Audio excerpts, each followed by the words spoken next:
చేసిన ఫిగర్ అది. Nominal GDP అనేది కరెంట్ ప్రైస్ చూస్తారా, గణాంకాల గందరగోళంలోకి వెళ్ళకుండా సింపుల్గా మనకు అర్థం కావాలంటే దేశ జీడిపి రిజర్వ్ బ్యాంక్ వేసిన అంచనా అయిన 6.6% తక్కువ ఉంది. అంతకు ముందు ఏడాదితో పోలిస్తే భారీగా పతనం. ఇది మనం అండర్లైన్ చేసుకోవాలని అంశం. ఇప్పుడు 2023-24లో 8.2% ఉంటే ఇప్పుడు ఇది 6.4% పడింది. నియర్లీ 2% గ్రోత్ రేట్ పతనం. మనకు జీడిపి పతనము అంటే అర్థం ఏంటి? మన దేశంలో తీవ్రమైన ఎకనామిక్ ఇన్ఈక్వాలిటీస్, ఇన్కమ్ ఇన్ఈక్వాలిటీస్ ఉన్న కంట్రీ ఇది. ఇప్పుడు జీడిపి ఆదాయంలో అదాని ఆదాయము ఉంటుంది, జీడిపి లెక్కల్లో మనకు సామాన్య పౌరుల ఆదాయము ఉంటుంది. ఈ రెండు ఆదాయాల మధ్య చాలా వ్యత్యాసం ఉంటుంది. కానీ జీడిపి క్యాలిక్యులేషన్లకు ఎవరేజ్ వస్తుంది. ఇప్పుడు నేను ఇద్దరు కూడా మీకు చాలాసార్లు చెప్పాను, అదాని ఆదాయం రోజుకు 1600 కోట్లు. కానీ భారతదేశంలో 22 కోట్ల మంది ప్రజలకు రోజువారీ ఆదాయము 375 రూపాయలు.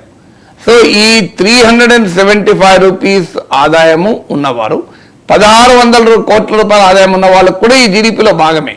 అందువల్ల ఇన్ఈక్వాలిటీస్ ఉన్న మనలాంటి దేశంలో జీడిపి ప్రజల జీవన ప్రమాణాన్ని పూర్తిగా సూచించవు.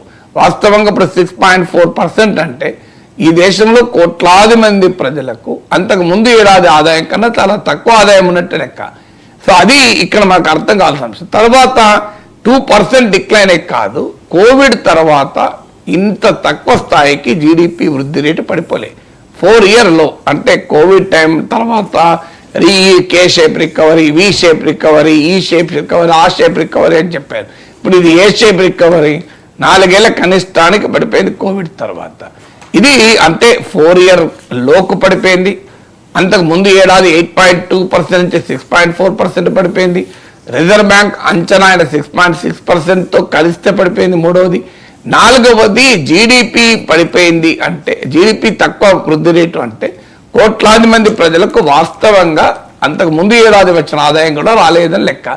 ఇక ఇందులో మనకు సెక్టార్స్ ఉంటాయి, అగ్రికల్చర్, ఇండస్ట్రీ అండ్ సర్వీసెస్.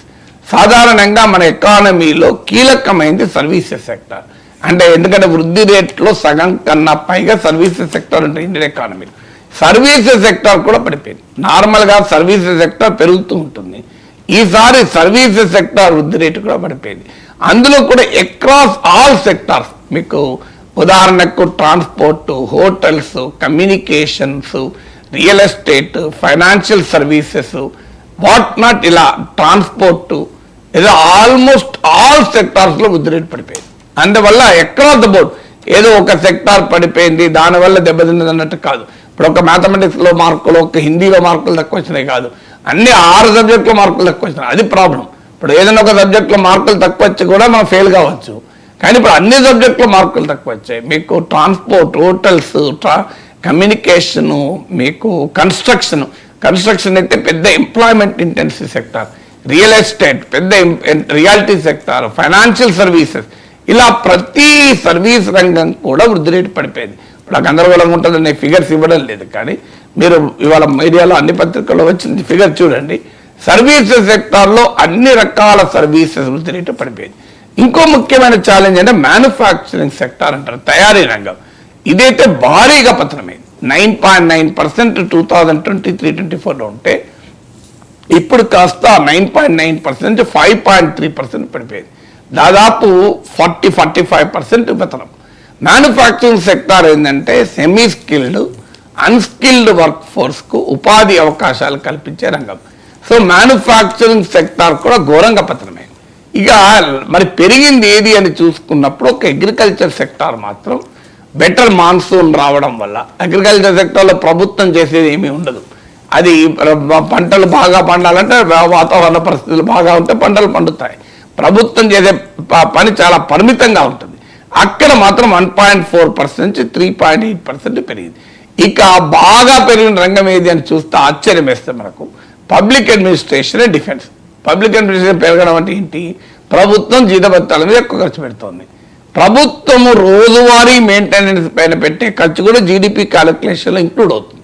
అది పెరిగింది. అది ఉత్పత్తి కాదు, అది ఎంప్లాయ్మెంట్ క్రియేట్ చేసేది కాదు, అది ఎకానమీని పెంచేది కాదు. డిఫెన్స్ బడ్జెట్ పెరిగింది, అందువల్ల డిఫెన్స్లో పెరిగినట్టు కనబడుతోంది. అంటే ఎకానమీ అనేది బ్రాడ్ బేస్డ్గా స్లో గ్రోత్ రేట్ రిఫ్లెక్ట్ అయింది. ఎందుకు రిఫ్లెక్ట్ అయింది? దీనికి కారణం ఏంటంటే మనకు గ్రోత్లో కీలకమైంది మెట్రోపాలిటన్ సిటీస్ అనేది ఎకానమీలో చాలా కీలకం. అందులో మిడిల్ క్లాస్ అర్బన్ ఏరియాస్ అనేది ఎకానమీలో కన్జంప్షన్, మన ఎకానమీ కన్జంప్షన్ డ్రివెన్ అంటారు. లేదా మన జీడిపిలో నియర్లీ 60% ప్రైవేట్ కన్జంప్షన్ ఎక్స్పెండిచర్ నుంచి వస్తుంది.